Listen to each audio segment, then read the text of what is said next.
Hello fellow assassins, and welcome to my channel and my first review. Now this has been captured on my PS4, so apologies for poor quality. But anyway, let's get right into it. So, let's be honest, is this game what we all hoped its predecessor was? A smooth, beautiful, diverse world with varied objectives and a heartful storyline that drags you back into the lore of Mirror's Edge? Well, yes and no. The story, set before the original Mirror's Edge, shows a young Faith Connors being released from a juvenile centre after a year. Before her civilian life even begins, it ends, with a hot-headed, big-mouthed runner named Icarus is sent to retrieve you for Noah, your old mentor. Now this sets the scene for the main villain, Gabriel Kruger, head of KrugerSec, the main copy and paste of villains that you'll fight throughout the game. Now, this storyline is no original plot, granted, but it does have a few good twists and turns. The character arts are mediocre at best, with very little of Faith's emotions besides sarcasm coming through to the characters such as Plastic, a young rebellious hacker who seems way too antisocial than one would think healthy, or Icarus, who at the beginning seems to have some beef with you until eventually you grow closer with him. The characters are well voice acted but show little emotion, apart from a few of the cast. The story is around 8 to 10 hours, depending on how well you are with navigating or if help is turned on. The help I'm referring to is Runner's Vision. Runner's Vision, in the original game, was highlighting the main points of running to show you a way to go. An arrow, if you will. Now you can have it completely off, obviously giving you no help, my preferred option. There are two more options: original, clearly only highlighting the objects Faith can interact with, including doors and rails, and finally full, which in most cases will highlight all things Faith can interact with, but also give a clairvoyance-esque trail to your objectives. This makes the game fun for all types of gamers, from the hardcore to the newcomers. The main part of the game is clearly the parkour system, well, free running system. Free running, for those who don't know, is the art of getting from point A to point B in the quickest form as possible, whilst passing through, over or under obstacles. So, is it any good? In all essence, yes. The animations look amazing and realistic while keeping it smooth.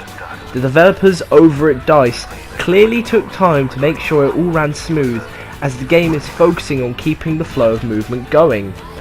The open world helps the free running aspects open up, as the player can take many options and paths, and for those who decide to have runner's vision on, be warned.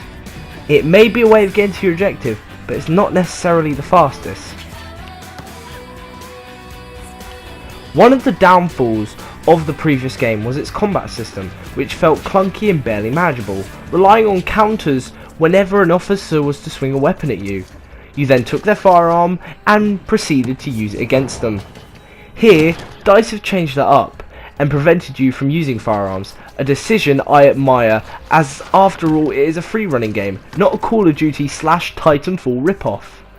However, the combat still feels unfinished, with heavy attacks being triangle for PS4 and Y for Xbox One users, and square or X for light attacks. The animations do not look quite as well as the free running, usually ending with the same punch or kick animation. Now, even though you can't shoot enemies, it is still possible to turn them into mush, by kicking them off the rooftops or through the fragile glass windows. Occasionally during combat sequences, Faith will kick an enemy towards a low railing, to which he will comically tumble over and hit the ground a few inches beneath them, yet still killing them. Whilst on the subject of enemies, there are 5 types of KrugerSec personnel. Firstly, starting with the simplest, the Guardian. These are fairly simple to defeat a few times. A few well-timed punches and kicks will do the job, but it is possible they will counter and push back. They are unlikely to do much damage.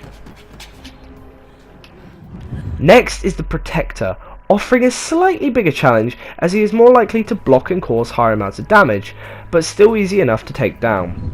Next up is the Enforcer. These guys come equipped with a standard Vector submachine gun, who will deal lots of damage if you do not have your focus shield up, which I will talk more about shortly.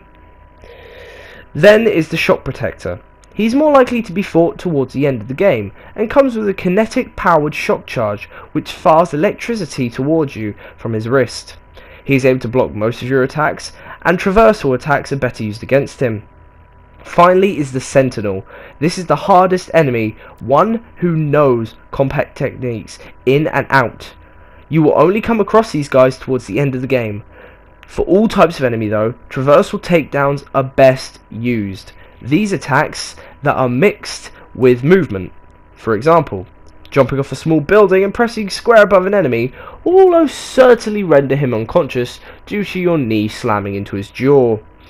As I was saying before, Focus Shield is the ability to prevent harm from bullets as long as you keep moving. So because you have this, the enforcers are annoyingly pinpoint accurate with their firearms. The game features a progression system, so for those who expect to see Faith's iconic roll and epic coil jump, you may be disappointed. However, it does not take long to obtain these skills. Throughout the game, the world has many side missions for the players to take in, or just screw around in the city seeing what fun routes you can take.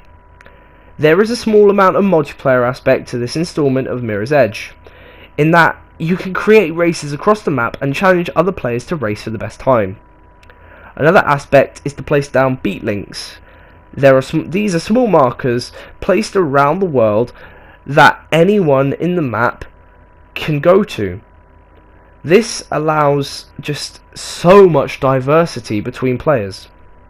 As cool as it would be to get co-op free running, such as seen in Dying Light, one is still satisfied to see some sort of online play coincide with this game. The graphics of this city of glass are overall good. Some murky textures can be seen here and there, and luckily not much popping can be seen. It is always nice to gaze at the sun whilst on top of a high-rise, as you would expect. Luckily though, throughout my time with the game I have encountered no bugs or glitches so far, which is hats off to DICE. Honestly, well done to you guys. The game has multiple different location areas. The high rises and more developed parts of the City of Glass are available after maybe an hour of game time. First though, you are placed in the small rooftops of houses and normal buildings. Later throughout the game, using the addition of the mag rope, you can access more locations. It would be generous saying DICE has included a day-night cycle, as in all honesty some parts of the map are engulfed in darkness, whereas some are always sunny. It is hard to tell if this was a design choice or a coding error. Even so, it is nice to have the variety, but would have been nicer to see the sunrise/set on different rooftops. Overall, the game is a relatively steady, with a strong structure, with it being its graphics and the amazing movement system. But once the game is stripped down, it shows its bare bones combat system with a half decent storyline and okay characters, but with a good narrative time. Overall, out of 10, I would rate this game 7 out of 10 for those who find free running games fun, but a 5 out of 10 for those who prefer story driven games. On a final note, I believe this game should be played, but possibly when the price tags drops, or unless you're a hardcore fan of the original like myself. Hey guys, Assassin's Craig here. I hope you enjoyed my first video, and I really hope this gave you some inside information on if you want Mirror's Edge Catalyst. Please comment down below what games you think I should review next, and what games I should play with my mates. Because I will be doing a few reviews and a few gameplay videos. What else? Oh, thank you for your input if you do input. And Assassins, hit that like button and subscribe, and I'll see you on the next target.